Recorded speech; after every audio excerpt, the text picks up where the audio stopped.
Recording போட்டாச்சுங்கம்மா. திருச்சிற்றம்பலம். அரகர நம பார்வதீபதையே. அரகர மகாதேவா. தென்னாடுடைய சிவனே போற்றி, எந்நாட்டவர்க்கும் இறைவா போற்றி, ஏகம்பத்துரை எந்தாய் போற்றி, பாகம் பெண்ணுருவானாய் போற்றி, அண்ணாமலையம் அண்ணா போற்றி, கண்ணார் அமுதக்கடலே போற்றி, காவாய் கனகத்திரளே போற்றி, கைலை மலையானே போற்றி போற்றி. அருள் தரும் மரகதாம்பிகளுடைய சந்திரசுடே சுடர் திருவடிகள் போற்றி போற்றி. அருள் தரும் மட்டுவார் குழந்தைகளுடனாய தாய்மானவர் திருவடிகள் போற்றி போற்றி. எம்பிராட்டி திலகவதியார் திருவடிகள் போற்றி போற்றி.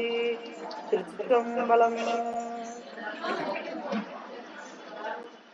பிடிய தன்புரு உமை குளமிகு கரியது வடி கொடுத்தனதடி வழிபடும் அவரிடர் கடிகணபதி வர அருளினன் மீது கொடை வடிவினர் பயில் வலி வலமுறை அருள் தரும் திருச்சி பிள்ளையார் திருவடிகள் போற்றி போற்றி. மட்டுவார் குடலுடனாய தாய்மான் ஈசர் திருவடிகள் போற்றி போற்றி. திருச்சிற்றம்பலம். இன்றைய நன்னாளிலே நமக்கு சொல்லிய பாட்டின் பொருள் உணர்ந்து சொல்லுவதற்கு நமக்கெல்லாம் ஒரு வாய்ப்பு அளித்த அப்பர் அருள்நெறி மன்றம் அவர்களுக்கு, சிவ திருமதி சாந்தா அம்மையார் அவர்களுக்கு அடியனுடைய நன்றியை தெரிவித்துக் கொண்டு, ஓதுதல் ஓதுவித்தல் ஈனமிலா நற்பொருளை கேட்டல் கேட்பித்தல் இதெல்லாம் எழில்ஞான பூசைன்னு சைவ சித்தாந்தம் நமக்கு சொல்லுது. நாம எல்லாரும் தான் ஓதிக்கொண்டிருக்கின்றோம். ஆனா எவ்வளவு பேருக்கு அதனுடைய பொருள் உணர்ந்து ஓதுறோன்றது தெரியல. சரி, பொருளை உணர்ந்து ஓதுனா போதுமா அப்படின்னா, பொருள் அங்க சொல்லப்பட்ட பொருள் என்னவோ அதை உள்ளத்தால உணர்ந்து ஓதணும். இன்னொன்னு, பாட்டின் பொருள் உணர்ந்து ஓதணும். அந்த பாட்டுல சொல்லப்பட்ட பொருள் என்னவோ அதை நாம உணர்ந்து ஓதணும். அது என்னன்னா, ஒன்றே கான் ஒன்றே பதி என்று சொல்லும் விதமாக நம்முடைய பெருமான் தான், சிவபெருமானை சொல்லக்கூடிய பதிகங்கள் தான் இது எல்லாமே. பதிகத்தினுடைய பொருளையும் நாம தெரிஞ்சுக்கணும், பதிகத்துல மையமா சொல்லப்பட்டிருக்கின்ற செம்பொருளையும் நாம தெரிஞ்சு ஓதணும். அத்தகைய வாய்ப்பு நமக்கு கொடுத்திருக்கிறாங்க. இதெல்லாம் நாம கேட்டு இத பயன்பெற வேண்டும் என்று அடியார் பெருமக்கள் அனைவருடைய திருவடிகளையும் வணங்கி கொண்டு, இன்றைய சிந்தனைக்கு நமக்கு திரு ஞானசம்பந்த பெருமான் அவர் ஞானத்தினோடு சம்பந்தம் ஆதனாலே அவருடைய பெயர் ஞான சம்பந்தர். திருவினுடைய ஞானம், அது திரு என்பது பெருமானுடைய முழு முதற் பொருளாகிய பெருமான் சிவபெருமானுடைய ஞானம், சிவஞானம். அதனால அவருக்கு திரு ஞான சம்பந்தர் என்ற பெயர். ஒரு பிள்ளை திருநாமம் நமக்கு தெரியல. இந்த ஞானப்பால் அருந்தி அவர் நமக்கு அத்தனையும், அந்த ஞானப்பால் முழுவதையுமே நமக்கு பதிகமாக அற்புதமாக கொடுத்திருக்கின்றார். அவர் அவதாரம் செய்தது அந்த 12 ஊழிகளிலும் இன்றும் அழியாது நின்று கொண்டிருக்கின்ற திரு சீர்காழிப்பதி என்பது தெரியும். ஒவ்வொரு ஊழியிலும் ஒவ்வொரு பெயர். இன்றைய பதிகத்திலே நாம திரு கொச்சை வயம் என்ற தலைப்பிலே காழிப்பிள்ளையார் தம்முடைய பிறந்த தலமாகிய அந்த சீர்காழியை பாடிய பாடல் தான் நம்ம சிந்திக்க போறோம். இது 2ஆம் திருமுறையில் அமைந்தது. பண் பியந்தை காந்தாரம். காந்தாரம், பியந்தை காந்தாரம், கொல்லி, கொல்லிக்கவானம், இந்த 4 பண்களுமே நமக்கு நவரோஸ் என்ற ராகத்துல பாடப்படுகின்றது. அந்த நவரோஸ் என்ற ராகத்தில் சாயலிலே அமைந்தது அப்படின்னு சொல்லுவாங்க. நமக்கு இன்றைய தலைப்பு, அம்மா நமக்கு இந்த பதிகத்திலிருந்து கொடுத்திருக்கிறது என்னன்னு பாத்தீங்கன்னா, நிறைவு பாடலாகிய திருக்கடை காப்புல அருளி செய்திருக்கின்ற முந்தி வானவரோடும் புகவலார் முனைகெட வினையே என்று சொல்லியிருக்காரு. ஞான சம்பந்த பிள்ளையார் திரு ஞானத்தினோடு சம்பந்தமானதனாலே அவர் அருளிய பதிகங்கள்லாம் அப்படி இருக்கு சிறப்பா. இலக்கிய வகையிலும் சரி, பொருள் வகையிலும் சரி, இதுவரையிலும் யாரும் அத்தகைய பாடல்களை பாடவே இல்லை என்றே சொல்லலாம். அப்படி சந்த தமிழுக்கு சொந்தக்காரராகிய புகழியில் வித்தகர் போல அமிர்த கவி தொடைபாட அடிமை தமக்கு அருள்வாயே என்று விண்ணப்பம் செய்திருக்கிறார் என்றால், ஞானசம்பந்த பெருமானுடைய ஞானத்தை எல்லாம் நாம தெரிந்து கொண்டோம். இது அப்படியே இந்த தலைப்பை நாம, இந்த அம்மா கொடுத்திருக்கிற வரிய நாம இப்படி மாத்திக்கணும். வினை கெட புகவல்லவர் வானவரோடு முந்திய உலகம் பெறுவாரே என்று. இந்த வானவர் உலகம் என்று சொல்லப்படுவது எதுனா தேவ உலோகம் அப்படின்னு நம்ம சொல்லுவோம். அங்க அவர்களுக்கெல்லாம் பசி எடுக்காது, அவர்களுக்கு முதுமை வாராது, மிகுந்த இன்பமாக அந்த தேவலோக சொர்க்கங்களை எல்லாம் அனுபவித்து கொண்டிருப்பாங்க இல்லையா. அந்த பெருமானை மேலோருக்கும் மேலோருக்கும் மேலாகிய பெருமானை வணங்கக்கூடிய அடியவர்களுக்கு அந்த சொர்க்கலோகம்லாம் ஒரு பொருள் அல்ல இல்லைங்களா. தொங்கலான் அடியாருக்கு சொர்க்கங்கள் பொருள் அளவே அப்படின்னு சொல்லுவாங்க. இதெல்லாம் ஒரு பொருட்டாக அவங்க மதிக்க மாட்டாங்க. ஏன்னா இந்த இன்பத்திற்கு ஒரு முடிவு உண்டுன்னு தெரியும் அவங்களுக்கு. அப்ப முடிவில்லாத இன்பம் எது அப்படின்னு கேட்டீங்கன்னா பெருமானோட அந்த கையில இருக்கக்கூடிய அந்த இன்பம் தான். அதனால இந்த வானவருக்கு முந்திய உலகம் பெறுவார்கள் அப்படின்னு நாம எடுத்துக்கணும். அதைத்தான் அடியார்கள் வேண்டுவாங்க. அதுல பக்குவம் நிறைந்த அடியார்கள் இல்லைங்களா. பெருமானை பற்றி பாடுவது, பெருமானை பற்றி பேசுவது, பெருமானை பூசை செய்வது, சிந்திப்பது, பெருமானுடைய அடியார்களோடு இருப்பதே அவர்களுக்கு சொர்க்கம் என்று நினைப்பவர்கள். அதுவே கையில என்று இருப்பாங்க இல்லைங்களா. வீடும் வேண்டா விரலில் விளங்கினார் என்று சேக்கிழார் பெருமான் அடியார்களை பத்தி சொல்லுவாங்க. பூசும் நீர் போல உள்ளும் புனிதர்கள்.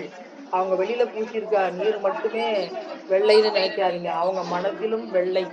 ஏன்னா பெருமான் இருளான உள்ளத்துல இருக்க மாட்டார் இல்லைங்களா.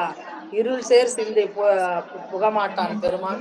பொய் இருக்கக்கூடிய நெஞ்சத்தார் அந்த சிந்தையில பெருமான் இருக்க மாட்டார்னு நம்ம பதிகங்கள் சொல்லுது. அதுக்கு அடிப்படை காரணம் உண்மை எனப்படுகின்ற மெய் இல்லைங்களா. அந்த பூசும் நீரு போல் அந்த தூய்மையான அந்த உள்ளம்.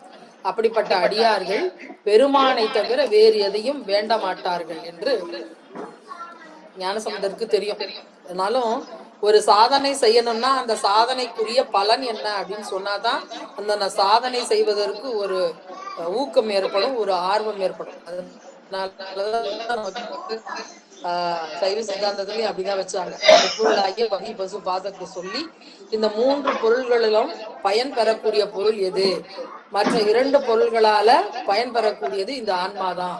அப்ப அந்த பயனை பெறுவதற்கு அது என்ன செய்யணும் அப்படின்னு வரிசையா சொல்லி நம்மள ஆற்றுப்படுத்துவது போல நம்முடைய ஆச்சாரிய பெருமக்களும் இந்த பதிகம் 10ஐயும் பாடியவங்களுக்கு என்ன பலன் கிடைக்கும் அப்படின்னு சொல்லியிருக்காங்க. அந்த நிறைவு பாடல்ல திருக்கடை காப்பு செய்து நமக்கு ஞானசம்பந்த பெருமான் அருள் இருக்கார். அதுல சொல்லப்பெற்ற வரிதான் இது. வினை கெட புக வல்லவர் வானவரோடு முந்திய உலகம் பெறுவார்களே. நம்முடைய வினையெல்லாம் கெட்டாதான் நாம் அதற்குரிய தகுதி பெறுவோம். எல்லாமே வினையினாலதான் நமக்கு அமைதி இல்லைங்களா. நாம வினையினால பிறவி, பிறவினால வினை என்று அது பிரவாகம் போல. என்ன பிரவாகம் அதை சொல்ல முடியாது, எது புதுசு எது பழசுன்னு சொல்ல முடியாது. அது அந்த ஆற்று நீர் போல அப்படியே ஓடக்கூடிய இந்த பிறவி நமக்கு வினையினால் அமைவது. அந்த வினையெல்லாம் கெட்டு விட்டால் நமக்கு பிறவி கிடையாது இல்லைங்களா. அப்ப அதற்கு நாம தகுதி பெற்று விடுவோம், வானுலகம் பெறுவதற்கு தகுதி பெற்று விடுவோம். அப்படி வானுலகம் கிடைத்தாலும் அதையும் விரும்பாது அதற்கு மேலாகிய உலகம், முந்திய உலகம் அப்படின்னா அதற்கு மேலாக இருக்கக்கூடிய பெருமான் இருக்கக்கூடிய அந்த நிலை, அந்த முத்தியை தான் பெற விரும்புவார்கள் என்று இதுக்கு நமக்கு கடைக்காப்பா அருளி செய்ததை நாம கடைப்பா சிந்தித்துக் கொண்டு இன்றைய பதிக சிந்தனைக்குள்ள நாம செல்லுவோம். சிற்றம்பலம். அறையும் பூம்பூனலோடும் ஆடரவ தடை தன்னே பிறையும் சூடுவர் மாறில் பெண்ணொரு பாகமர்ந்த மறையின் உள்ளொளி போவா மந்திர வேலியராத குறைவிலந்தனர் வாழும் கொச்சை வயம் அமர்ந்தாரே. இந்த கொச்சை வயம் எனப்படுகின்ற சீர்காழி பள்ளியிலே அமர்ந்திருக்கக்கூடிய பெருமான் யார் அப்படின்னா, பெருமானுக்கு ஒரு பேர் உண்டு இல்லைங்களா. நம்முடைய திருவள்ளுவ நாயனார் சொல்லுவார், அறவாழி அந்தணன் தாழ் தேர்ந்தார் கல்லால் பிற ஆழி நீந்தல் அரிது அப்படின்பார். இந்த குரல்ல சொல்லப்பட்டிருக்கின்ற அந்த அந்தணன் ஆகிய பெருமான், அந்தனர் என்போர் அறவோர் எவ்வுயிர்க்கும் செந்தன்மை பூண்டு ஒழுகலான் என்று சொல்லுவாங்க. அப்படி அந்தனர்னா மேலானவர், ஒழுக்கத்தில் சிறந்தவர் அப்படின்ற பொருள்லாம் நமக்கு உண்டு. பெருமானுக்கு அந்தணன் அப்படின்ற ஒரு பேரும் நமக்கு உண்டு. இந்த பெருமானை சேர்ந்தவர்கள் தான் இந்த பிறவியை நீந்த வல்லவர்கள். மற்றவர்கள்லாம் நீந்துவது அரிது என்று சொல்லியிருக்கின்றார். இப்போ நம்ம ஞானசம்பந்த பிள்ளையார் பாடியதுலயும் அந்த திருப்பாசுரத்துல வாழ்க அந்தனர் வானவர் ஆணினும் வீழ்க தன்புணல் வேந்தனும் ஓங்குக என்றுதான் பாடியிருப்பார். அந்தணர்கள் வாழ வேண்டும்.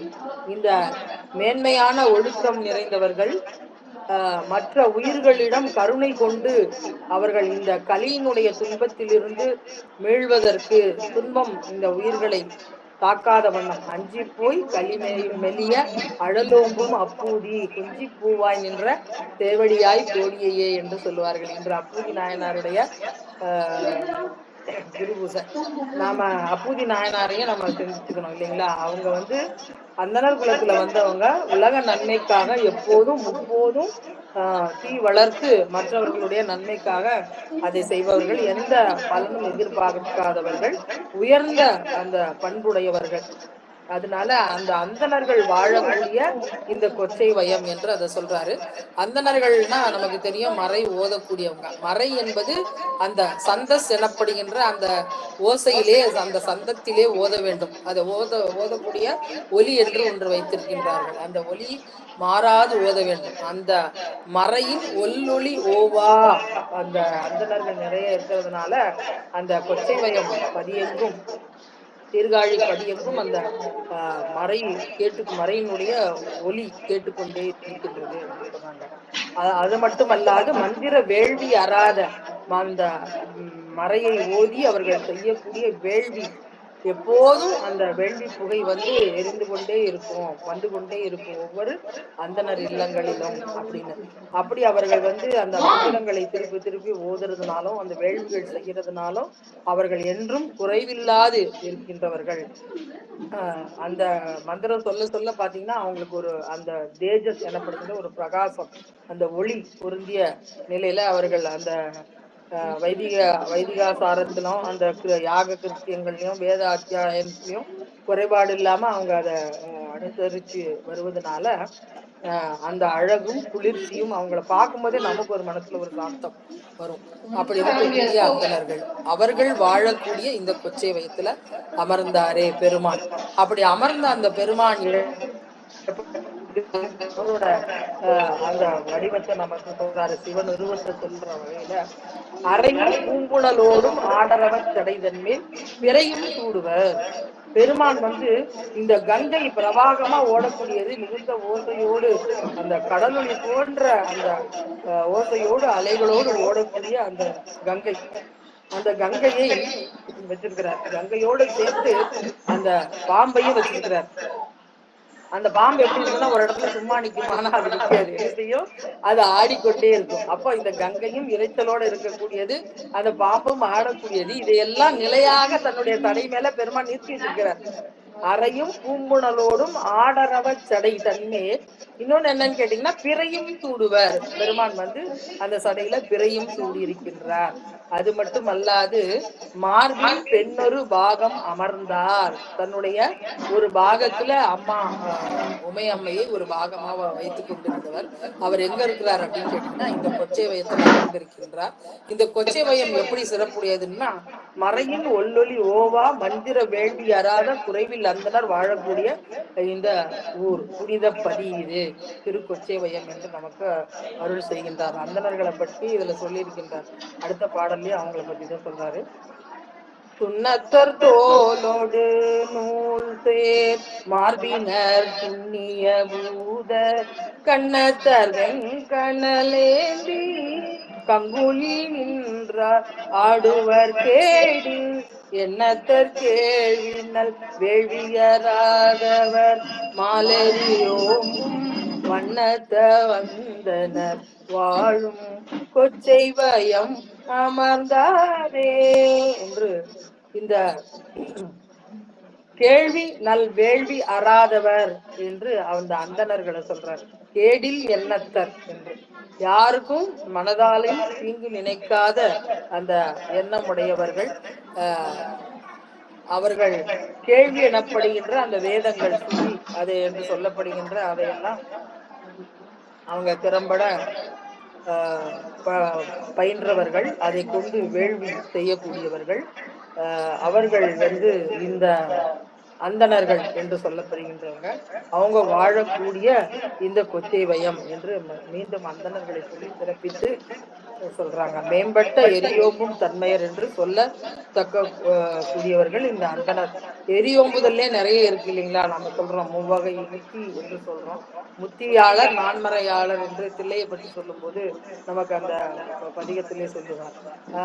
3 விதமான தீ ஓம்புபவர்கள், அவர்களுக்காக அல்லாது உலக நன்மைக்காக அதை செய்யக்கூடியவர்கள் அந்த அந்தணர்கள் என்று சொல்லி, அப்படிப்பட்ட அந்தணர்கள் வாழ்கின்ற அந்த கொச்சைவயம் என்று சொல்லி இங்கேயும் மீண்டும் பெருமானை சொல்லும் போது சுண்ணத்தர் என்று சொல்றாரு. சுண்ணவன் சந்தன சாந்தும் சுடர்திங்கட் சூளாமணியும் என்று சொல்லுவாங்க இல்லைங்களா? அப்பர் பெருமான் சொல்வார். அதுபோல இந்த சுண்ணத்தர் என்பது இந்த திருநீர் பூசியத அந்த திருநீற்று கோலத்தை குறித்தது. தோல் என்பது மான் தோல், மான் தோலை அணிந்தவர். நூல் என்பது அந்த முப்புரி நூலை அணிந்தவர். சுண்ணத்தர் தோலுடு நூல் சேர் மார்பினர் துண்ணிய பூத கணத்தர் என்று பெருமான் வரும்போது அவருக்கு துணை யாருன்னு கேட்டீங்கன்னா அந்த பூதகணங்கள் தான். பெருமான் விட்ட ஏவிய பணியை செய்யக்கூடியவங்க அந்த பூதகணங்கள். அந்த பூதகணங்கள் எல்லாம் அவரோட நெருங்கி இருப்பாங்க. வெங்கணலேந்தி கங்குளில் நின்று ஆடுவர் அப்படின்னு சொல்றார். இந்த அனலை தன்னுடைய கையில ஏந்தி கொண்டு வெங்கணல் அப்படின்னு சொல்றாங்க. அந்த அந்த கண்ணனினுடைய வெப்பமும் அதனுடைய சுட்டெரிக்கக்கூடிய தன்மையும் குறிக்கும் வண்ணமாக கொடிய கண்ணல் அப்படின்னு சொல்றாங்க. நெருப்பு என்பது எல்லா பொருளையும் தனக்குள்ள தன்னோடு சேர்ந்த எல்லா பொருளையும் அது தன்மயமாக்கிவிடும், சுட்டு அதை சாம்பலாக்கிவிடும், ஒன்றாக்கிவிடும் அப்படின்றது அதனுடைய குணமாக நாம பார்க்கிறோம் இல்லைங்களா?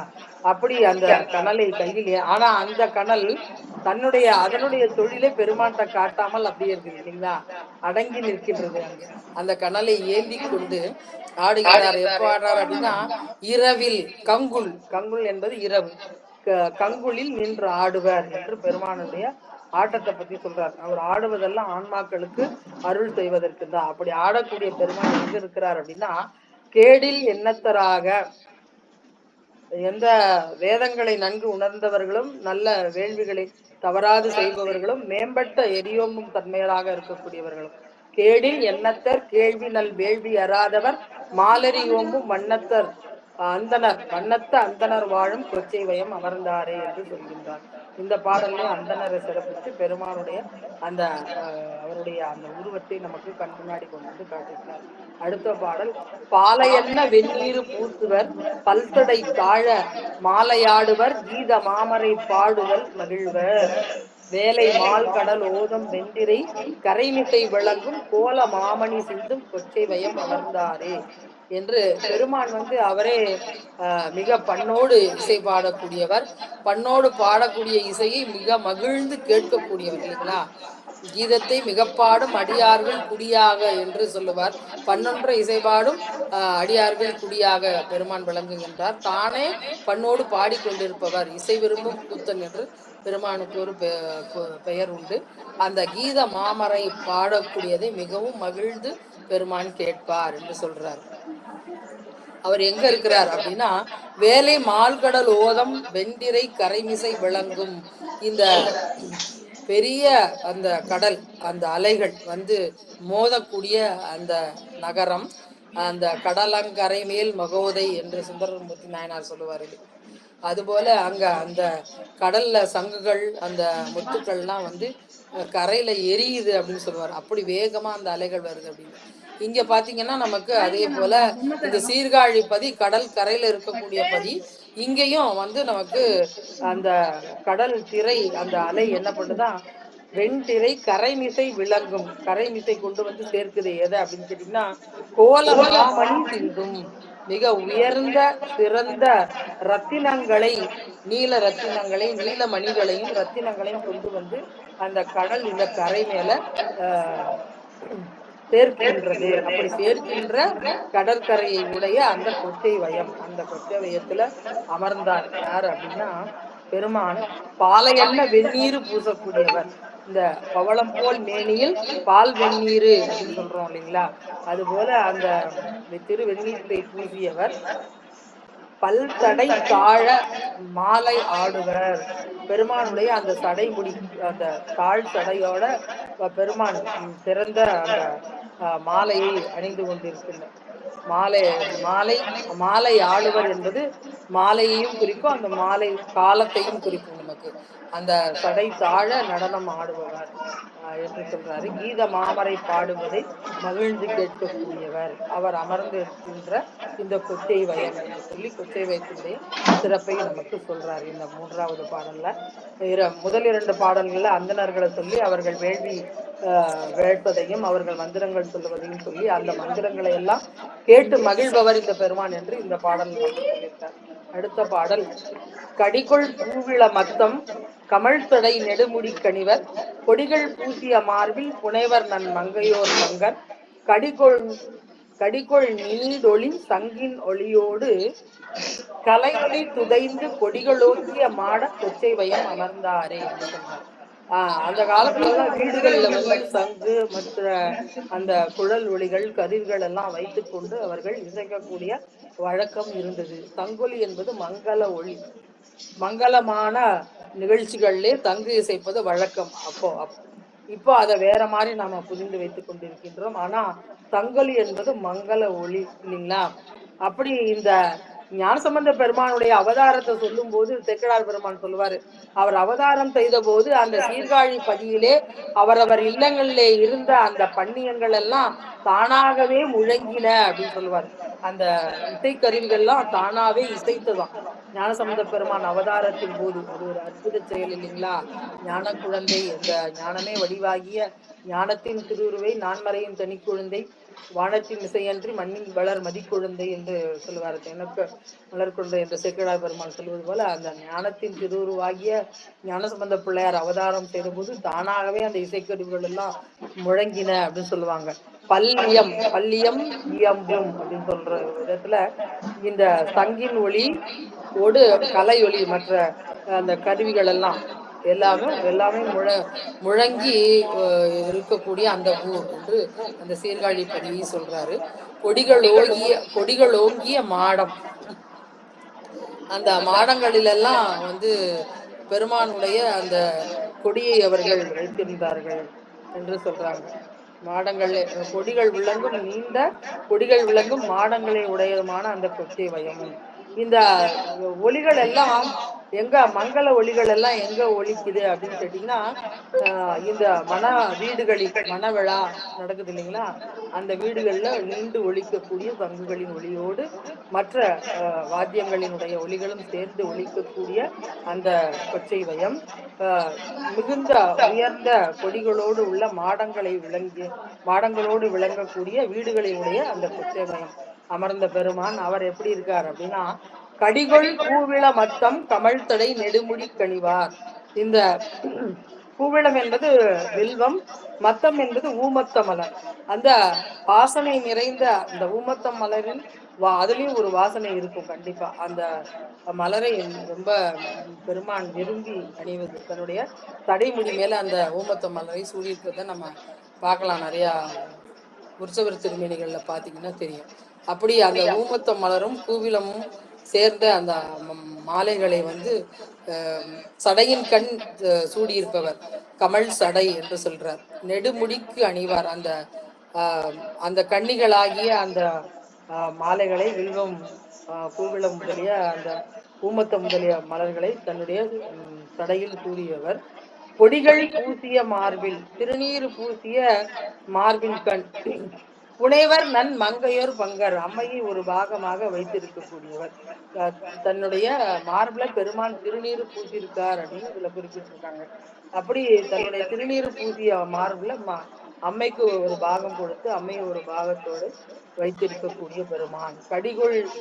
கடிகொண்டொளி தங்கின் ஒளியோடு நீண்ட, கடி என்பது இந்த இடத்துல நீண்ட என்ற பொருளை, நீண்ட அந்த இசைக்கருவிகளுடைய ஓசை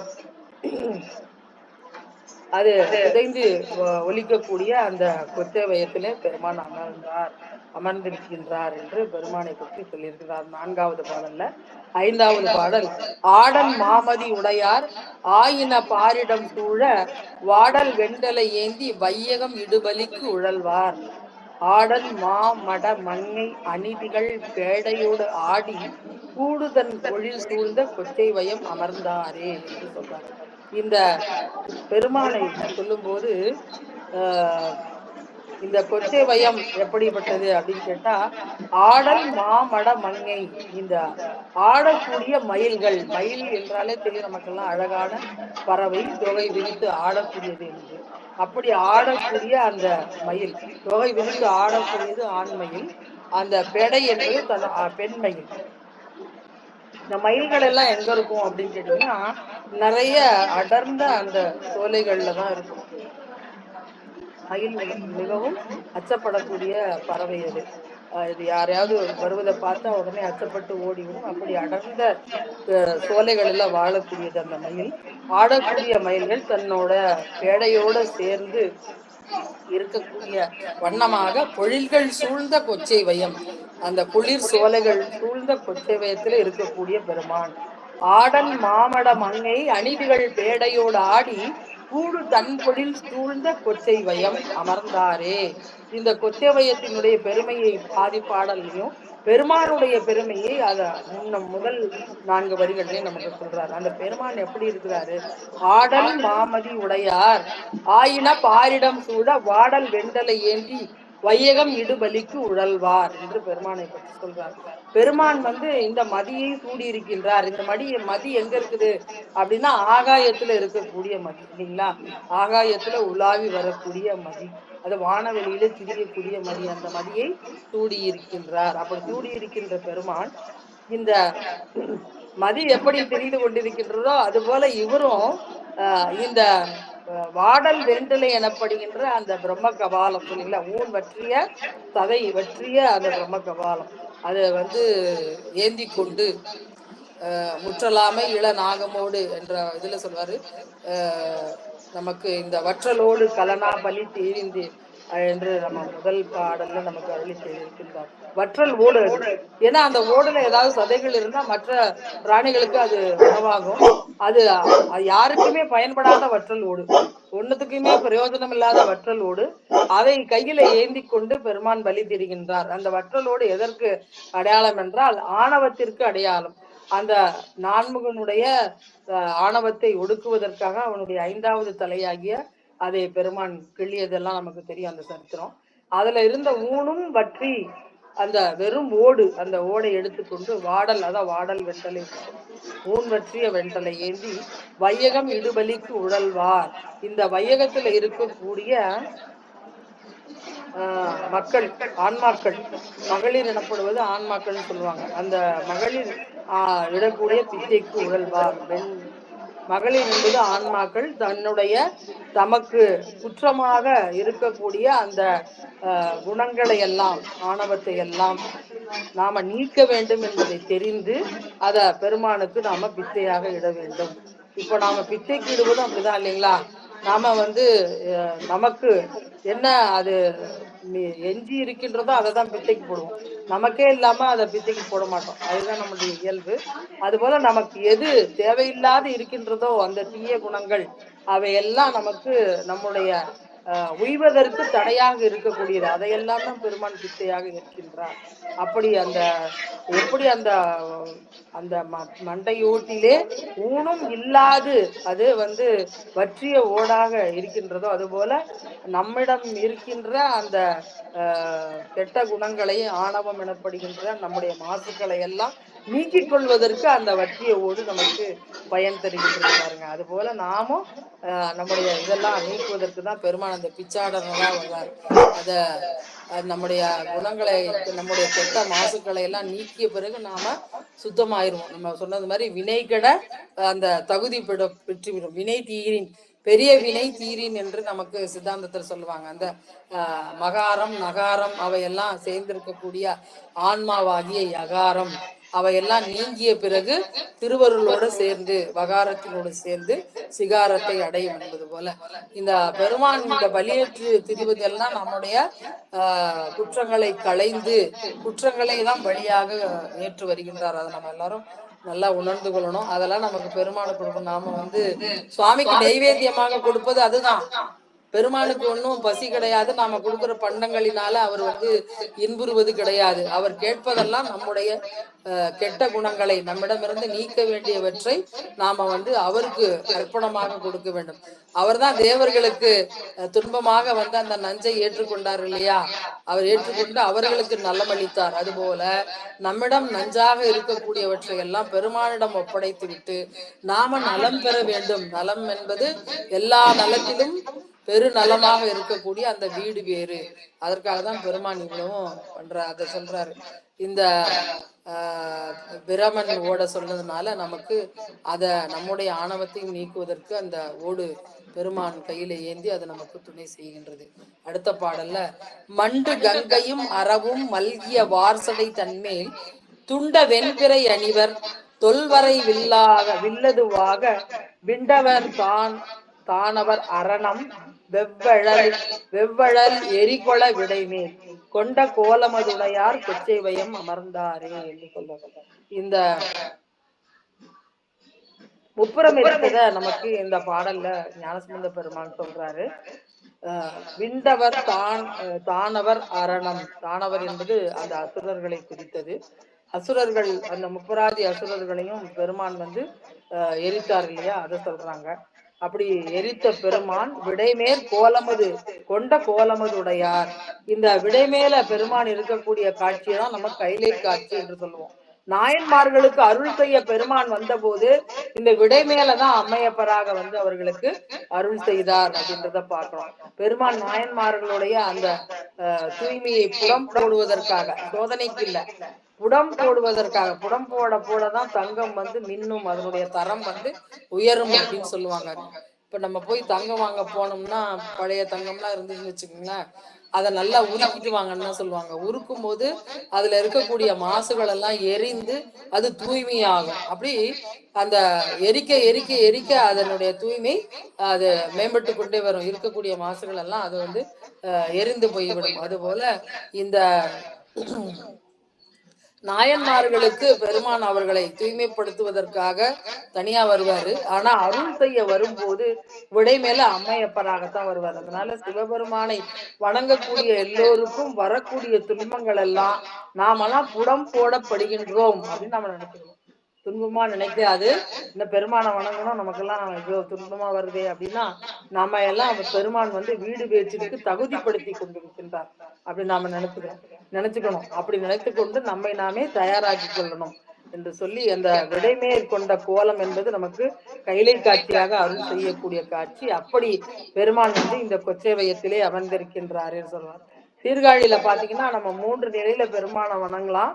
பிரம்மபுரீஸ்வரரா வணங்கலாம். அடுத்தது பாத்தீங்கன்னா தோணியப்பரா வணங்கலாம் மேல. அதற்கு மேல சட்டைநாதரா நம்ம வணங்கலாம். இந்த தோணியப்பர் கோலம் பாத்தீங்கன்னா மேல போய் பாத்தீங்கன்னா பெரியநாயகி அம்மையுடனாய தோணியப்பர் அந்த கைலை காட்சி போல நமக்கு அமர்ந்த கோலத்திலே நின்று அருள் செய்வார். அதுதான் நமக்கு சொல்றாரு இங்க. அதை நம்ம கண் முன்னாடி கொண்டு பிள்ளையார் நிறுத்துகின்றார். அவர் என்ன வைத்திருக்கின்றார் அப்படின்னு கேட்டீங்கன்னா, மண்டு கங்கையும் அறவும் மல்கிய வளர் சடை தன்மேல். அந்த சடையின் மேல நிறைந்த கங்கை இல்லைங்களா? நிறைந்த கங்கை, ஆகாய கங்கையாக அது வரும்போது நிறைந்த அது ஆர்ப்பரித்து வரக்கூடிய அந்த நிறைந்த நீரை, கங்கை நீரை தன்னுடைய சடையிலே பெருமான் தாங்கி கொண்டார். தாங்கி கொண்டு அதை நாம் பயன்படுத்தும் வண்ணமாக சிறிய நீர் தாரைகளாக நமக்கு அருள் செய்கின்றார். அப்படி அந்த செறிந்து நிறைந்து வரக்கூடிய அந்த கங்கை நீரையும் அந்த ஆடக்கூடிய அந்த பாம்பையும் தன்னுடைய சடை மேலே வைத்திருக்கக்கூடிய பெருமான் துண்ட வெண்பிறை அணிவார் என்று சொல்றார். ஒரு கீற்று போல அந்த மெல்லிய வெண்பிறை அந்த பிறையையும் அணிந்து கொண்டிருக்கின்றார். அப்படி அணிந்து கொண்டிருக்கக்கூடிய பெருமான் செய்த அற்புத செயல் என்ன அப்படின்னு கேட்டோம்னா, தொல்வரை அந்த பழமையான மலையாகிய மேருமலை, அந்த மேருமலையை வில்லாக எடுத்து இந்த அசுரர்களுடைய முப்புறத்தை பெருமான் எரித்தார் என்று பெருமானுடைய அந்த மரக்கருணை சொல்லி, முப்புறம் எரித்தது என்பது நம்முடைய மும்மல காரியம்தான். நம்முடைய மும்மலத்தையும் எரித்ததுதான் அந்த முப்புறம் எரித்ததனுடைய அடையாளம் என்று நாம் எடுத்துக்கொள்ளணும். அப்படி நம்முடைய நலத்திற்காக செய்ததுதான் இந்த அற்புத செயல்கள் எல்லாமே. அப்படி இருக்கக்கூடிய பெருமான் விடைமேல் கோலமாக இருந்து அம்மையப்பர் அருட்காட்சியாக கைலி அருட்காட்சியாக இருந்து நமக்கு இந்த கொச்சை வயத்திலே அமர்ந்து அருள் செய்கின்றார் என்று இந்த பாடல்ல சொல்றார். 6வது பாடல். அடுத்தது 7வது பாடல். அன்று அன்ற வானில் அமர்ந்து அன்று ஆள் நீழல் அமர்ந்து அறவுரை 4வர்க்கு அருளி பொன்றினார் தலையோட்டில் உண்பது பொறு கடல் இலங்கை என்று சொல்றார். ஒரு கடல் இலங்கை வென்றி வேந்தனை ஒல்க ஊன்றிய விரலினார் வான்தோய் குன்ற மன்ன பொன்மாட கொச்சை வயம் அமர்ந்தாரே என்று சொல்றார். நமக்கு 7வது பாடல் கிடைக்கல இந்த பதிகத்துல. இது 8வது பாடல். ராவணனை சொல்லுவது. நம்முடைய ஞானசம்பந்த பிள்ளையார் எப்போதும் 8வது பாடல்ல ராவணனையும் 9வது பாடல்ல திருமால் பிரமனையும் சொல்லி 10வது பாடல்ல சமன் சாக்கியரை சொல்லி 11வது பாடல்ல நமக்கு திருக்கடை காப்பு செய்வார். அது போல இந்த 8வது பாடல்ல ராவணனை சொல்றார். பொறு கடல் இலங்கை வென்றி வேந்தனை ஒல்க ஊன்றிய விரலினார் என்று சொல்லி அந்த இலங்கைக்கு அரசனாக இருக்கக்கூடிய ராவணனை தன்னுடைய ஒரு விரலால் ஊன்றி அவனுக்கு அவனுடைய அந்த ஆணவம் அழிவதற்காக அவன் தூய்மை அடைவதற்காக செய்த கருணை அது. அப்படி அந்த இன்னும் நம்ம திருமுறைகள்லாம் பாத்தீங்கன்னா ஒரு உயிர் நுதியா அடுத்தார் என்று சொல்லுவார்.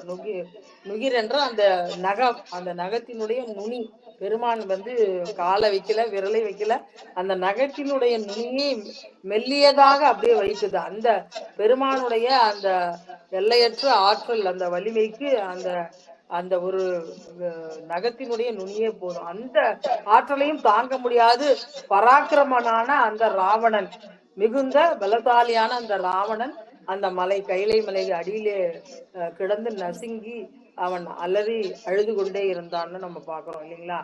அப்படிப்பட்ட பெருமான் அவர் குன்றமன்ன பொன்மாட கொச்சை, இந்த கைலை மலையை சொல்லும் போது நம்முடைய இந்த சீர்காழி பதியையும் பெருமான் மிகுந்த செல்வ நெடுமாடம் சென்று ஓங்கும் என்று சொல்லும் மாதிரி இந்த மாட மாளிகைகள் எல்லாம் நிறைந்த இந்த கொச்சை வயமாகிய பொன் மாடமாகிய கொச்சை வயம் அமர்ந்தாரே என்று சொல்றார். இந்த இலங்கைக்கு அரசனாகிய ராவணனை பெருமான் ஒரு விரலினால் ஊன்றினார். வான்தோய் குன்றமன்ன பொன்மாட கொச்சை வயம், இந்த வானை முட்டுகின்ற அளவு நிறைந்த அந்த மாடங்கள் நிறைந்த அந்த சீர்காழிப்பதியிலே இருக்கக்கூடிய மாடங்களை சொல்லி அந்த செல்வம் சிறப்பை சொல்லி அப்படிப்பட்ட சீர்காழி வயம் இந்த பெருமான் அமர்ந்தார். அவர் செய்த அந்த மரக்கருணை எனப்படுகின்ற அந்த ராவணனுடைய ஆணவத்தை அழித்ததை சொல்கின்றார். அவர் எப்படிப்பட்ட பெருமான் என்றால், இப்படி கொடூரமான பெருமானா, இப்படி அழிக்கக்கூடிய பெருமானா என்று நீங்கள் நினைத்து விடாதீர்கள். அவர் என்ன செஞ்சாரு? அன்று ஆள் நிழல் அமர்ந்து அறவுரை 4வர்க்கு அருளினார். பெருமான் குருமூர்த்தமாக இருந்து குரு காட்சியாக இருந்து அந்த 4வர்க்கு அந்த அறத்தில் அந்த அறம்பொருள் இன்பம் வீடு எனப்படுகின்ற அந்த 4 வேதங்களை கற்ற அந்த சனகாதி முனிவர்களுக்கு ஏற்பட்ட ஐயத்தை தீர்த்து வைக்கும் விண்ணமாக குருமூர்த்தமாக இருந்து கல்லால நீழல் கீழே இருந்து சொன்னார் என்று அதை சொல்லி அந்த பொன்றினார் தலையோட்டில் உண்பது அப்படி இருக்கக்கூடிய பெருமான் உண்ணக்கூடியவர் என்ன, எதை உண்பார் அப்படின்னா அந்த பிரம்மனுக்கு தலையோட்டில் பலி பிச்சை எடுத்து உண்ணக்கூடிய பெருமான் என்றது சொல்றது. பொன்றினார் என்பது பிரமனை குறித்தது இந்த இடத்துல. அப்படி இருக்கக்கூடிய பெருமான் இந்த ராவணனுடைய ஆணவத்தை அழித்து அவனுக்கு அருள் செய்த பெருமான் இந்த மாடங்கள் எல்லாம் விண்ணை முட்டுக்கூடிய அளவிற்கு செல்வ வளம் வாய்ந்த இந்த கொச்சை நகரிலே அமர்ந்தார் என்று சொல்லி பெருமானுடைய கருணையை சொல்றார். நமக்கு அடுத்த பாடல்ல சீர்கொள் மாமலரானும் செங்கன் மால் ஒன்றி இவர் ஏத்த ஏர்கொள் வெவ்வழலாகி எங்கும் ஒரு நிமிர்ந்தாரும் பார்கொள் விண்ணழல் காணி பண்பினர் பன்மொழியோடும் கூர்கொள் வேல் வலநேந்தி கொச்சை வயம் அமர்ந்தாரே என்று சொல்றார். நமக்கு 9வது பாடல்ல திருமாலும் பிரமனும் பெருமானை அடி முடி தேடி அந்த அயர்ந்த அந்த இத சொல்றார். அவர்களும் தம்முடைய செருக்கினாலே, கல்வி செருக்கினாலும் செல்வ செருக்கினாலும் தானே உயர்ந்தவர் என்று அவர்கள் இருவரும் பூசல் செய்து கொள்ள, அங்கு பெருமான் வந்து அடிமுடி யார் காண்கின்றாரோ அவரே உயர்ந்தவர் என்று சொல்லி அழல் பிழம்பாக தோன்றி அவர்கள் அறியாத வண்ணமாக தீப்பிழம்பாக அண்ணாமலையாக நின்ற பெருமான் அவர்களுடைய ஆணவத்தை அழிப்பதற்காக ஏர்கொள் வெவ்வழலாகி எங்கும் உற நிமிர்ந்தாரும் அந்த பெருமான் அப்படி அணுகுவதற்கு ஒண்ணாத அண்ணாமலையாக நின்ற பெருமான் அவர் ஏந்திருக்கக்கூடியது அந்த வேல் கூர்கொள் வேல் என்பது திரிசூலம் ஏந்தியதை சொல்லும். இந்த திரிசூலம் என்பது மூவிலை சூலம் என்று நாம சொல்றோம். அது ஆன்மாக்களுடைய ஆணவம் கண்மம் மாயை என்ற மூன்றையும் அழிப்பதற்காக அந்த பெருமான் வைத்திருக்கக்கூடிய அடையாளம். அது மும்மலம் மறுக்கும் மூவிலை சூலம்.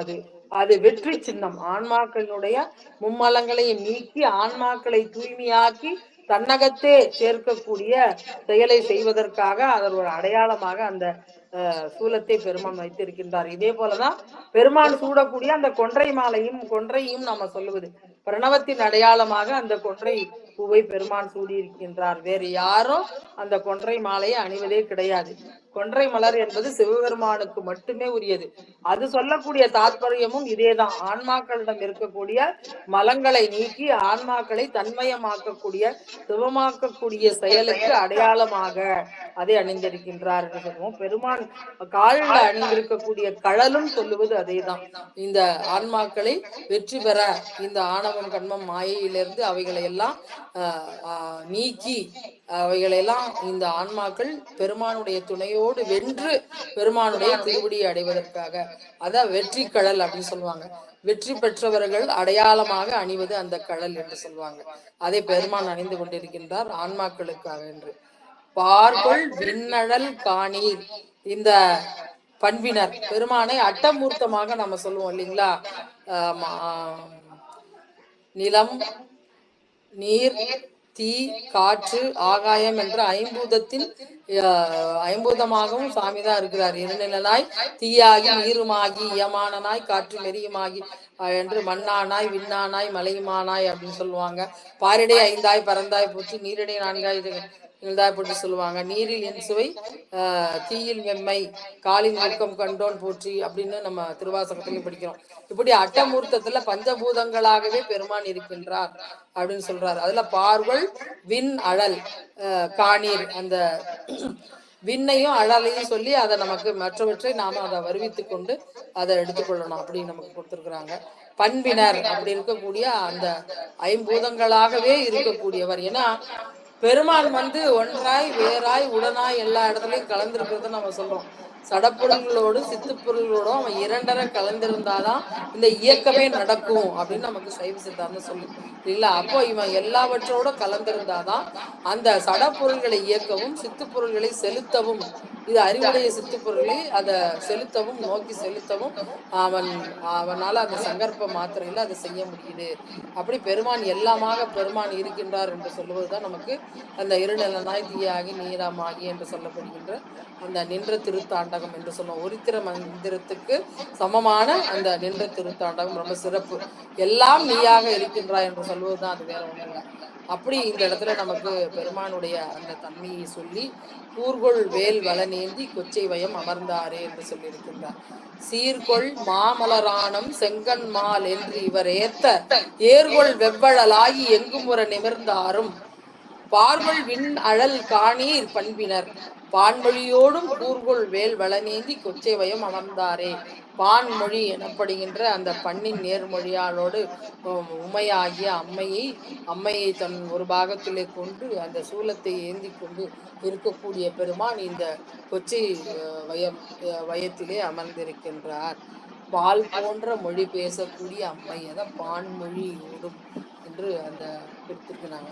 யாழினின் இன்மொழியாள் அப்படின்னு சொல்லுவோம். பண்ணின் நேர்மொழியாள் அப்படின்னு அம்மைக்கு ஒரு பெயர் உண்டாகும். அம்மையினுடைய மொழி என்பது அவ்வளவு இனிமையாக குயிலினும் நன்மொழியால் அப்படின்னு அம்மைக்கு பேர் உண்டு. யாழை பழித்த மொழியம்மை என்று அம்மைக்கு பேர் உண்டாங்க. இந்த இடத்துல பால் போன்ற இனிய மொழியை பேசக்கூடிய அம்மை உடையவர் என்று சொல்லியிருக்கின்றார். நமக்கு அடுத்த பாடல் குண்டவர் வண்டுவர் குண்டர் வண்துவர் ஆடை போர்த்ததோர் கொள்கையினார்கள் மிண்டர் பேசிய பேச்சு மெய்யல்ல மையணி கண்டன் பண்டை நம் வினை தீர்க்கும் பண்பினர்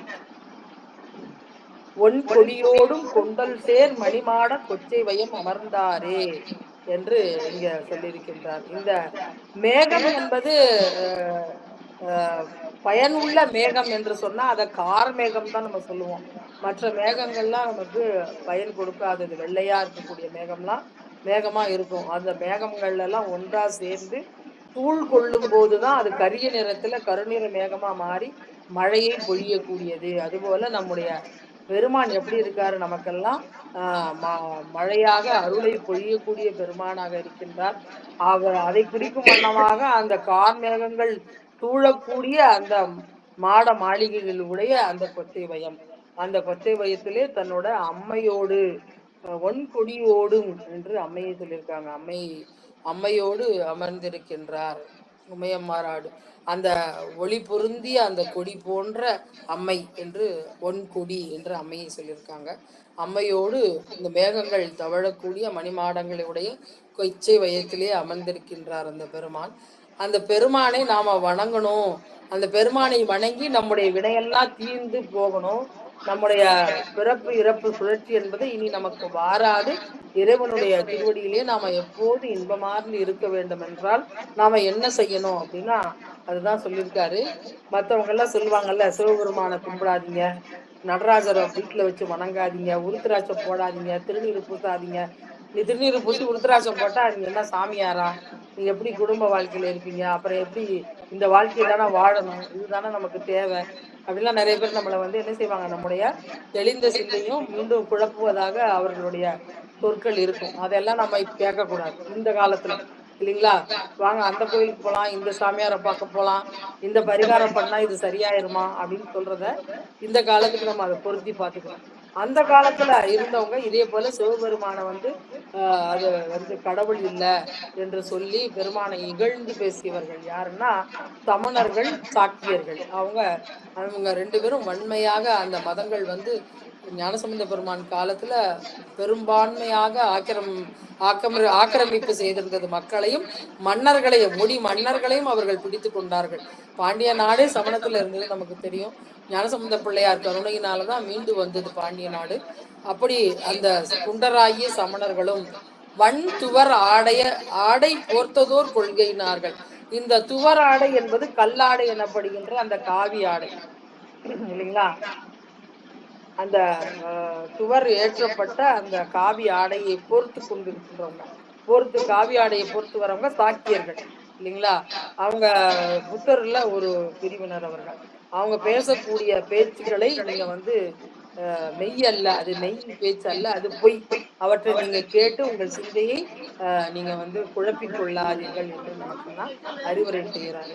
இந்த சாக்கிய நாயனார் அப்படி அந்த கொள்கையில இருந்தவர் தான். சைவ சமயத்தினுடைய கொள்கைகள் எல்லாம் தெரிந்து கொண்ட பிறகு செய்வானும் செய்வினையும் தேர்ப்பயனும் இவற்றையெல்லாம் கொடுக்கக்கூடிய நெறி சைவ நெறி அல்லவற்றிற்கு இல்லை என உணர்ந்து அந்த தத்துவத்தை புரிந்து கொண்டு, நீ சொல்லக்கூடிய அந்த சித்தாந்தத்தை புரிந்து கொண்டு, இது உயர்ந்த நெறி, இந்த சைவ நெறி தான், இது தவிர வேற நெறிக்கு வேற எந்த நெறிக்குமே சிறப்பு கிடையாது என்று உணர்ந்தவர் தன்னுடைய கோலத்தை மாற்றிக்கொள்ளாதே சிவபெருமானை வணங்கினார். அவர் வணங்கிய முறை வேறாக இருக்கலாம், ஆனா வணங்கியவர்களுக்கு அருள் செய்த பெருமான் கண்டிப்பா அருள் செய்வார். தன்னை வணங்கியவருக்கு தன்னை சரணடைந்தவர்களை காத்தல் தலைவர் கடன், அதை செய்தே ஆக வேண்டும். அதனால நம்ம பெருமான் அந்த கோலத்துல துவராடையில இருந்து தன்னை கல்லை எரிந்து வணங்கிய சாக்கியருக்கும் அருள் செய்தார், இல்லைங்களா? அதுதான் இந்த இடத்துல குறிப்பிடுறாங்க. துவர் ஆடை பொறுத்ததோர் கொள்கையினார்கள் மிண்டர் பேசிய பேச்சு மெய்யல்ல, அதெல்லாம் பொய். அதனால அவற்றை நாம கேட்க வேண்டியதில்லை. அதுபோல இந்த உலகத்துல இப்ப சொல்ற மொழி, இப்போ சமணர் சாக்கியர்லாம் நம்மள்ட்ட யாரும் சொல்றது இல்லை, பிற மதத்தவர்னு எடுத்துக்கலாம். ஆனால் அவங்க அதற்கு நம்ம மதத்தை பத்தி இழிச்சு சொல்றதுக்கு அவங்களுக்கு அந்த அளவுக்கு அறிவு இல்லை. நம்ம மதத்தை உயர்வ ஒரு பொருளை மறுத்து பேசுவதற்கு அந்த பொருளை பற்றி முழுமையா தெரிஞ்சிருந்தாதான் மறுத்து பேச முடியும் இல்லைங்களா? நம்ம சைவ சமயத்தை முழுமையாக இந்து சமயத்தை புரிந்து கொள்பவர்கள் அல்ல மற்றவர்கள், அவதூறாக பேசுபவர்கள். அதனால நம்ம அதையெல்லாம் புறம் தள்ளி விடலாம் என்று நமக்கு அறிவுரை செய்கின்றார் நம்முடைய ஆச்சாரியர் ஆகிய காழிப்பிள்ளையார். அதெல்லாம் மெய்யல்ல. மையணி கண்டன் பண்டை நம்பினை தீர்க்கும் பண்பினன். நம்முடைய பெருமான் நம்முடைய நஞ்சையெல்லாம், நம்முடைய குற்றங்களை எல்லாம் நீக்குவதற்கு அடையாளமாக அந்த துன்பம் தரக்கூடிய நஞ்சை தன்னுடைய கண்டத்திலே வைத்திருக்கக்கூடியார். அதான் மையணி கண்டன், இருண்ட அந்த நீலமணி போன்ற கண்டத்தை உடையவன். நம்முடைய பழ வினைகளை எல்லாம், பண்டை நம்முடைய பழ வினைகளை எல்லாம் தீர்ப்பவன். பண்டை நம் வினை தீர்க்கும், நம்முடைய பண்டை வினைகளை எல்லாம் தீர்க்கக்கூடிய பெருமான். இந்த வினையெல்லாம் தீர்ந்தாதான் நமக்கு மீண்டும் பிறப்பு இறப்பு வாராது. அதுதான் நம்ம வினையை சொல்லும் போது சைவ சித்தாந்தத்துல 3 விதமா சொல்லுவோம். சஞ்சிதம், பிராரத்தம், ஆகாமியம் என்று சொல்லுவோம். பழவினை என்பது இந்த சஞ்சிதம் என்று சொல்லப்பெறுவது. பழவினைகள் முற்றிலுமாக தீர்க்கப்படுவதுதான் அந்த தீக்கை எனப்படுவது. அதனால கண்டிப்பா நாமெல்லாம் இந்த உலகத்துல குருவருள் இல்லையே திருவுருளை நாம பெற முடியாது. நமக்கு திருவுருளை பெறுவதற்கு வழிகாட்டுபவர் குருநாதர் தான். அதனால அந்த குருநாதர் அந்த பார்வையாலே நம்முடைய பழவினை எல்லாம் தீர்த்து விடுவார். அந்த குருநாதர் மானிடச்சத்தை தாங்கி வந்து அந்த சிவபெருமானே நம்முடைய பழவினை எல்லாம் தீர்த்து அருள்வார். இங்க அதை நமக்கு ஞானசம்பந்த பிள்ளையார் சொல்லியிருக்காரு. அதனால நாமெல்லாம் குருவை அணுகி கண்டிப்பாக தீர்க்கை பெற்றுக்கொள்ள வேண்டும். அந்த பெருமான் கருணையினாலதான் நம்முடைய சஞ்சிதமாகிய பண்டை வினையெல்லாம் தீர்க்கப்படும்.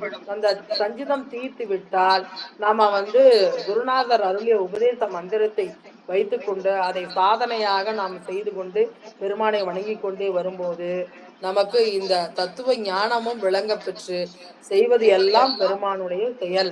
நம்மை செலுத்துவதும் அவனே, செய்விப்பதும் அவனே என்று சொல்லி எல்லாத்தையும் ஏகனாகி இறைவனிற்று அந்த நிலையில நமக்கு ஆகாமியம் வாராது.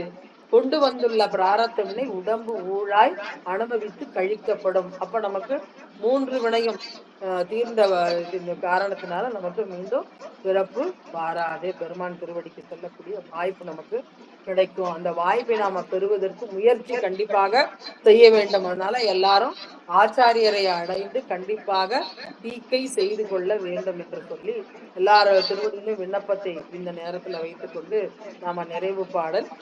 கொந்தணி போழில் சூழ்ந்த கொச்சை வய நகர் நீய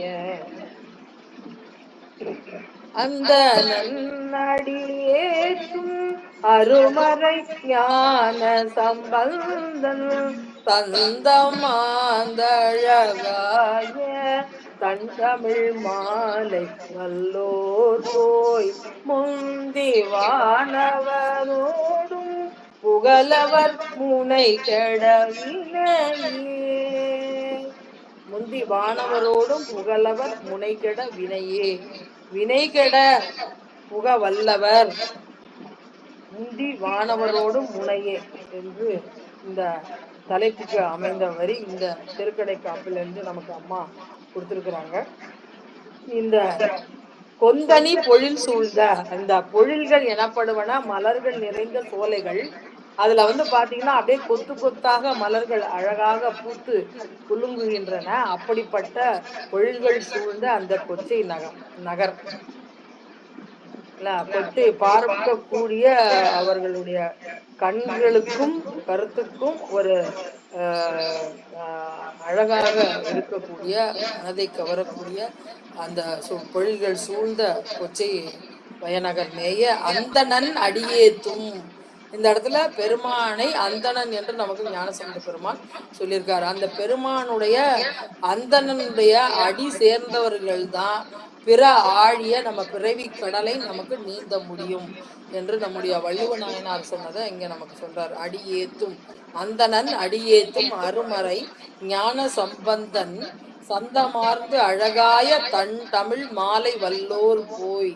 இந்த ஞான சம்பந்தனாகிய அடியேன் பாடிய சந்த தமிழை, அழகிய தமிழை, குளிர்ந்த தமிழ் மாலையை வல்லவர்கள், பாட வல்லவர்கள், பெருமானுக்கு விண்ணப்பம் செய்து வழிபாடு செய்ய வல்லவர்கள் என்ன பேரு பெறுவார்கள் அப்படின்னா, இந்த வானவரோடும் அவர்களுக்கு மேலான அந்த உலகத்தை அவர்கள் பெறுவார்கள் என்று நமக்கு அருள் செய்திருக்கின்றார். இந்த வினைகள் கெட முற்பட சென்று வானவர்களோடு அவர்கள் உலகில் புக வல்லவர்கள் ஆவார்கள் என்று அந்தணன் என்று இந்த இடத்துல சொன்னது நமக்கு பெருமானை சொல்லியிருக்காரு. அறவாழி அந்தணன் அறவாழி அந்தணன் என்று நம்ம குறளை நம்ம நினைவுபடுத்தினோம். அந்தனர் என்போர் அறவோர் எவ்வுயிருக்கும் செந்தன்னை பூண்டு ஒழுகலான் என்று சொல்லுவோம் இல்லைங்களா. இப்ப இந்த அந்தணன் என்று திருவள்ளுவர் குறித்திருக்கின்றது பெருமானை தான், இறைவனை தான் குறித்திருக்கின்றார் இல்லைங்களா. அவர் தான் எல்லா உயிருக்கும் ஒரே மாதிரியான கருணை, ஒரே மாதிரியான அருளை பொழிபவர். என்ன பொழியாய் மழையேலோர் எம்பாவாய் என்று சொல்றது மாதிரி, மழை என்பது எல்லோருக்கும் பொதுவாக எல்லோருக்கும் ஒரே அளவில பொழிகின்றதோ அதுபோல பெருமானுடைய கருணை என்பது எல்லா உயிர்களுக்கும் ஒரே மாதிரியாகத்தான் அவர் அருள் செய்து கொண்டிருக்கின்றார். நம்முடைய அனுபவத்தில் வரக்கூடிய வேறுபாடு என்பது நாம் செய்த வினைக்கு ஈடாக நாம பெறுவது என்று சொல்லி, அந்த வினையையும் பெருமானை இந்த ஞானசம்பந்த பிள்ளையார் பாடி செய்த இந்த பதிகத்தை பாடி நாம் தீர்த்து கொள்ள முடியும். இந்த வினையை நாம வினைகள முனை, இந்த நம்முடைய வினையெல்லாம் கெடுவதற்காக நமக்கு எந்த ஒரு கடினமான முயற்சியும் இல்லாது எளிமையான முயற்சி, நமக்கு தெரிந்த தமிழ் பாடல், நமக்கு நன்றாக நமக்கு அவருடைய வரலாறுலாம் தெரியும். ஞானசம்பந்த பிள்ளையார் வரலாறு தெரியாதவங்க யாரும் இருக்க முடியாது. அவரை நினைத்து முதல்ல ஆச்சாரியரை நினைச்சுக்கணும், குருவருள், அதுக்கப்புறமா தான் திருவுருள். ஞானசம்பந்த பெருமானை வணங்கி, அருள்தர பெரிய நாயகி அம்மையோட நாய தோழியப்பரை வணங்கி, திருநிலை நாயகி அம்மையோட நாய பிரம்மபுரீஸ்வரரை வணங்கி, இந்த பதிகத்தை, இந்த ஞானசம்பந்த பிள்ளையார் அருளி செய்த இந்த பதிகத்தை யார் யார் பாட வல்லவர்களோ அவர்கள் எல்லாம் அவர்களுடைய வினைகள் எல்லாம் கெட்டு அவர்கள் வானவர்களோடு அந்த உலகத்துல புக வல்லவர், அவங்களுக்கு அந்த வானுலகம் வசப்படும் என்று நமக்கு அருளி செய்திருக்கின்றார். ஆனா இந்த அடியவர்கள் அந்த வானுலகத்தை விரும்புவர்கள் அல்ல, அதற்கும் மேலாக இருக்கக்கூடிய பெருமான் திருவடியையே விரும்புகின்றவர்கள் என்று அவர்களுக்கு ஞானசம்பந்த பெருமானுக்கு தெரியும். ஆனாலும் நமக்கு இந்த இடத்துல நம்ம வானுலகம் என்பதை நம்ம பெருமான் உலகம் என்றே நாம் வைத்துக் கொள்ளலாம். ஆச்சாரியர் என்பவர் ஆன்மாக்களுக்கு வழிகாட்டி இறைவனை அடைவதற்கு, திருவை அடைவதற்கு வழிகாட்டுபவர் தான் குரு. அப்படிப்பட்ட ஞான குருவாக இருந்து நமக்கெல்லாம் வழிகாட்டி நம்மை ஆற்றுப்படுத்தி நம்மை இந்த காலத்தில் மட்டுமல்லாது அவர் வாழ்ந்த காலத்திலுமே நம்முடைய தமிழ்நாட்டை மற்ற சமயத்தவர்கள் ஆக்கிரமிப்பிலிருந்து மீட்டெடுத்து கொடுத்த பெருமை ஞானசம்பந்த பிள்ளையாரே சேரும். அவருடைய திருவடியை வணங்கி நமக்கு இந்த சிந்தனையை சிந்திக்க அருள் செய்த திருவருளுக்கும் குருவருளுக்கும் நன்றி சொல்லி இன்றைய நிகழ்வை இத்துடன் நிறைவு செய்வோம். திருச்சிற்றம்பலம். வேதநெறி தழை தோங்க மிகு சைவ துறை விளங்க பூத பரம்பரை பொலிய புனிதவாய் மலர்ந்தழுத தீரவள வயற் புகழி திருஞான சம்பந்தன் பாதமலர் தலை கொண்டு திருத்தொண்டு பரவுவான். வாழ்க அந்தனர் வானவராணினம் வெள்க தன் புனல் வேந்தனம் ஓங்குக, ஆழ்கதியதெல்லாம் அரணாமமே சூழ்க வையகமும் துயர் தீர்கவே. வான்கள் விடாது வைக மலிவளம் சிறக்க மன்னன் கோன்மறை அரசு செய்க, குறைவிலாதூர்கள் வாழ்க, நான்மறை அரங்கள் ஒங்க நற்றமும் வேள்வி மல்க, மேன்மைகள் சைவ நீதி விளங்க உலகமெல்லாம், மேன்மைகள் சைவ நீதி விளங்க உலகமெல்லாம், மேன்மைகள் சைவ நீதி விளங்குக உலகமெல்லாம். அரகர நம பார்வதீபதையே, அரகர மகாதேவா. எந்நாடுடைய சிவனே போற்றி, எந்நாட்டவர்க்கும் இறைவா போற்றி. தென்தில்லை மன்றினுள் ஆடி போற்றி, இன்றெனக்கு ஆரம்பமானாய் போற்றி. காவாய் கனகத்திரளே போற்றி, கைலை மலையானே போற்றி போற்றி. திருச்சிற்றம்பலம், தில்லையம்பலம்.